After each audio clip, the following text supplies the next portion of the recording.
Market లో invest చేసి మీ డబ్బులు డబుల్ చేసుకోవాలనుకుంటున్నారా? సుందరరామిరెడ్డి గారి లైవ్ సెమినార్ కి అటెండ్ అవ్వండి. నమస్తే రమ్మగారు. నమస్తే జయ. ఏదైనా మంచి కథ చెప్తారండి? చందమామ కథ చెప్తాను. పూర్వమట ధరణీపురం అనే రాజ్యానికి దివాకరుడని ఒక ప్రతాపవంతుడైన రాజుగారు ఉండేవాట. అయితే ఆయన ఏదో యుద్ధానికి వెళ్ళాడు. తిరిగి వెనక్కి వచ్చారు. యుద్ధంలో గెలిచారు. ఏదో దొరికినవి పట్టుకొచ్చుకున్నారు. వస్తే ఈ ధరణీపుర రాజ్యపు మొదటి భాగంలో ఒక విశాలమైన ఎడారేట. అది చాలా పెద్ద ఎడారి. అది దాటాకే ధరణీపురపు రాజ్యానికి ఎల్లలు కనపడతాయి. ఈ ఎడారి ప్రాంతంలో రిటర్న్ అయ్యేటప్పుడు అందులో నుంచి రావాలిగా, వెనక్కి తిరిగి వచ్చేటప్పుడు. ఈ ఎడారిలో ప్రవేశించేసరికి ఎక్కడా చుక్క నీరు లేదు. రాజుగారికి తీవ్రమైన దాహంగా ఉందట. వాళ్ళు అక్కడి నుంచి తెచ్చుకున్న నీళ్ళు అయిపోయినాయి. ఎవరి దగ్గర నీళ్లు లేవు. అప్పుడు ఏముంది, నీళ్లు మోసుకురావడానికి తోలుతిత్తులు అవిను ఉండేవి. అవును. సరే, నీళ్ల కోసం వెతుకుతున్నారు. వెతుకుతుంటే కొంతమంది, 10 మంది సైనికులు అన్ని పక్కల వెతికితే ఒక చోట ఒక లోతైన గుంట, అందులో ఒక 3-4 అంగుళాలు లోతున్న నీళ్లు కనపడ్డాయి. వీళ్ళు నీళ్లున్నాయి జాగ్రత్తగా గుంటను ప్రవేశించి ఇట్లా దోశలతో తీసుకుంటే తీయటి నీరు, అమృతం ఉన్నట్టు కొబ్బరి నీళ్ళల్లే ఉన్నాయి. అబ్బా, ఎంతో హాయిగా ఉందని వీళ్ళు దబదబా వెళ్ళని 10 మంది నీళ్లు తాగారు.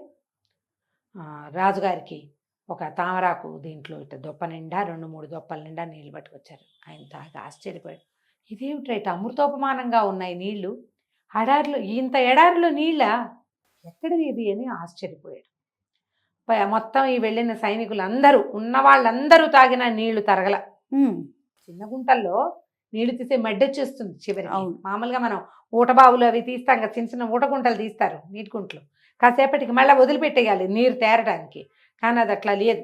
తీస్తున్న కొద్దీ వస్తున్నాయి నీళ్లు. అందరూ హాయిగా నీళ్లు తాగారు. కాసుని పట్టుకున్నారు. అమ్మయ్య, నీళ్లు ఉన్నాయిగా. అంతకుముందు నీళ్లు లేకపోయినా ఇక్కడ ఆగాలి, ఇంకా దారి లేదు. నీళ్లు కనిపెట్టేసరికి ఇంకా హాయిగా ఉంది. వీళ్ళు చక్కగా గుడారాలు అవి వేసుకుని ఈ పూట ఆగి, నీళ్ళలాగా ఉన్నాయి, ధైర్యమే. ఇంకా ఏదో వండుకుని తింటాం. అవును, నీళ్ళు ఉన్నాయి కాబట్టి మంచినీళ్ళు తాగుతాం, వంటగా నీళ్లు సరిపోతాయి అనుకున్నారు. సంతోషంగా ఉన్నారు. తెల్లవారేసరికి ఒక సన్యాసి ఒక ఆయన వచ్చాడు. ఆయన ఆ ప్రాంతంలోనే తిరుగాడుతున్నట్టుగా ఉంది ఆయన ధోరణి. వచ్చి ఆ నీళ్లు తాగి ఆ నీళ్లు కాసిన పట్టుకొచ్చి రాజుకు చెప్పాడు, ఇది చాలా పుణ్యజలం, మామూలు నీరు కాదు ఇది. నీ అదృష్టం కొద్దీ నీకు ఈ ప్రాంతంలో ఈ జలం ఉంది, నువ్వు చాలా అదృష్టవంతుడివి రాజా అని ఎంతో మెచ్చుకున్నాడు. ఇతను ఆశ్చర్యపోయాడు. అసలు ఎడారిలో నీళ్లుండటమే వింత. ఇక్కడ ఈ పల్లం ఏర్పడడం, పల్లం లోతు, అందులో ఇన్ని లోతున నీళ్లు, ఇంతమంది తాగిన ఈ తీపి ఉండటం, పైగా ఈ ఒక సన్యాసి, ఒక ఆయన మహానుభావుడు వచ్చి ఇది పుణ్యజలం అని చెప్తున్నాడు. అవును, ఇది ఎట్లా వచ్చింది ఏమిటి అని అడిగాడు. ఇది వరకు ఇక్కడ ఈ లోతు కూడా లేదు.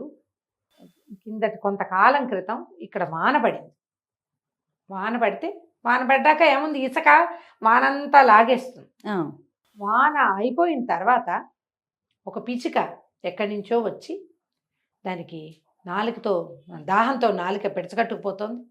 అది ఈ లోతుగా ఉన్న చోట పడింది, చచ్చిపోయేదే. అది ప్రాణం గిజగిజలాడిపోతుంది.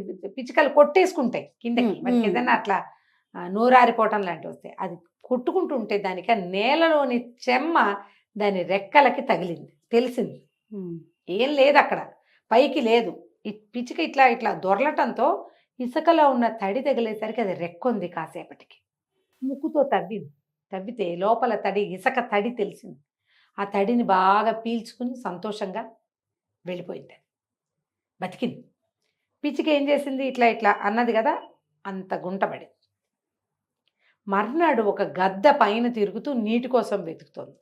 దానికి ఇంత గుంట, పిచ్చిక చేసిన గుంట ఎంత, అందులో తడి ఆనవాళ్ళు గద్దకు తెలిసింది. దాని ముక్కు పెద్దది. అవును, అది వచ్చి అటు ఇటు ఇసుకంతా జిమ్మేసి ఆ వచ్చిన తడిని పీల్చుకుంది. అది కూడా మర్నాడు 2 నక్కలు వచ్చినాయి ఇక్కడికి. నక్కలు తవ్వుకున్నాయి. ఇక్కడ తడి ఉంది తెలిసింది వాటికి, లోపల తడి వస్తుంది అని. తవ్వి కాసేపు ఆగి తేరిన నీటిని తాగి సంతోషంగా వెళ్ళిపోయింది. నక్కలకి ఎట్లా తెలిసింది, గద్ద చెప్పింది ఇక్కడ తడి ఉందని. ఈ నక్కలు అడవిలోకి పోయి ఆ దారిలో వెళ్తే అక్కడ తడి ఉందని కొన్ని జంతువులకు చెప్పినాయి.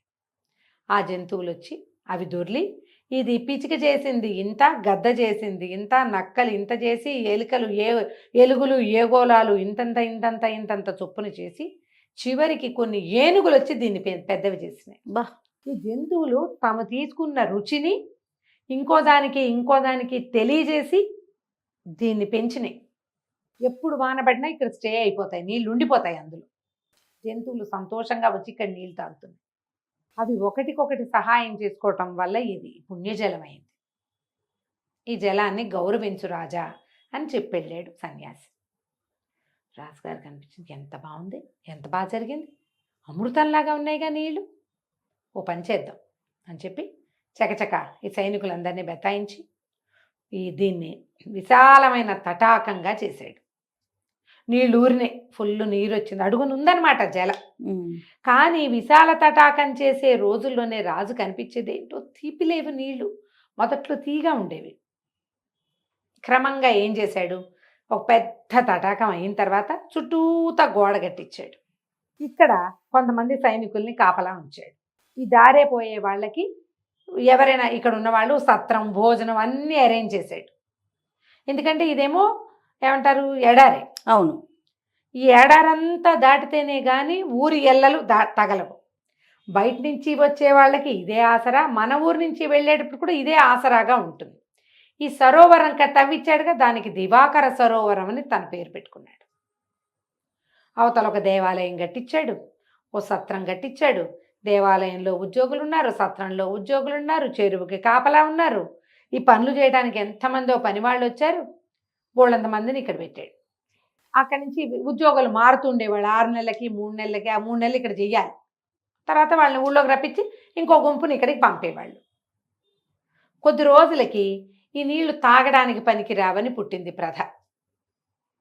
ఇంకా ఆశ్చర్యంగా, ఎందుకు కాదు, అమృతోపమానంగా ఉన్నాయి కదా. అప్పుడు ఆయనేమో పుణ్యజలం అని చెప్పాడు. అక్కడి నుంచి ఒక్కొక్కళ్ళు ఈవేళ ఊరెళ్ళే వాళ్ళంతా, ఇక్కడికి రావాల్సిన వాళ్ళంతా, ప్రభు మమ్మల్ని అక్కడికి పంపకండి ప్రభు, ఆ నీళ్లు బాగుండవు, అక్కడ మేము ఉండలేము, మా పిల్లలకి జబ్బు చేస్తోంది, మా గొడ్డు నీరు తాగదు, మా ఆవుకి ఇష్టం ఉండదు, ఇలాంటివి చెప్పడం మొదలుపెట్టారు. ఆయనకు అర్థం కాలే. ఈయన ఏమన్నాడు, సైనికులతో చెప్పాడు, అక్కడ ఒక సన్యాసి తిరుగుతూ ఉంటాడు రోజు, ఆయన్ని పట్టుకురండి అన్నాడు. ఏ సన్యాసి ఇక్కడికి రావటం లేదు. రాకపోవటం ఏమిటి, అప్పుడు ఆయన రోజు వచ్చాడే మేము అక్కడ ఉన్నప్పుడు. సరే అందరికీ చెప్పి పెట్టాడు, సన్యాసి వస్తే నా దగ్గరికి తీసుకురండి. ఓసారి వెళ్ళి తను కూడా నీళ్లు తాగొచ్చాడు. చేదు, రుచి లేవు నీళ్లు, చవ్వ, తాగబుద్దిగా, దాహం తీరదు, ఎందుకు తాగామా అనిపిస్తుంది. స్నానం చేయటానికి పనికొస్తాయి, స్నానానికి మాత్రం ఏం హాయి, చప్పటి నీళ్ళు, ఏం రుచిగా లేని నీళ్ళు బాగుండవు. మంచినీరు అయితే స్నానానికి బాగుంటుంది. అవును. సన్యాసి కోసం ఎదురు చూడడం మొదలుపెట్టాడు రాజు. ఒకనాడు ఆయన సన్యాసి వచ్చాడు. వస్తే రాజు గబగబా ఆయన దగ్గరికి వెళ్ళి అడిగాడు, మీరు పుణ్యజలం అని చెప్పారు, నేను దాన్ని విస్తారంగా చేసి అందరు ప్రజలకి అందుబాటులోకి తేవాలని నేను ఎంతో ప్రయత్నం చేశాను, ఎందుకో ఆ రుచి తగ్గిపోయింది, మీరు మళ్ళీ వాటిని పుణ్యజలంగా మార్చాలి, నేను ఆ నీటిని పాడు చేయలే, ఎందుకు ఇలా జరిగింది అంటే ఆయన నవ్వాడు. నువ్వు చేసిందే తప్పు, జంతువులు తాము ఒకళ్ళ మీద ఒకళ్ళు సౌభ్రాతృత్వంతో ఏర్పరచుకున్న జల అది. హాయిగా అడవి జంతువులు వచ్చి తాగిపోయేవి. మనుషులు మీరు వేరే ఊరు నుంచి వస్తూ నీళ్లు తెచ్చుకోగలరు, ఈ ఊరు నుంచి వెళ్తూ నీళ్లు తీసుకెళ్ళగలరు. జంతువులకి ఆ అవకాశం ఉందా? వాటి ప్రయాణంలో వాటికి ఎక్కడ నీళ్లు దొరికితే అక్కడే కదా.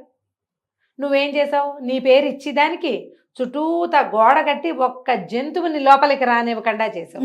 ఇది జంతువులు తవ్వింది, నీ పేరు పెట్టుకున్నావు. నీ పేరు పెట్టంగానే దాంట్లో రుచి అంతా పోయింది, అమృతత్వం పోయింది, పుణ్యత్వం మొదలైపోయింది. అంటే కష్టం ఒకళ్ళది, క్రెడిట్ ఇంకొకళ్ళది. ఇప్పుడు ఏ జంతువు అందులో నీళ్లు తాగటానికి వీల్లేదు, నువ్వేమో గోడ కట్టేశావు. అందుకే దాని రుచి పోయింది, దాని పవిత్రత పోయింది అనగా నేను చాలా బాధ వచ్చింది. నిజం.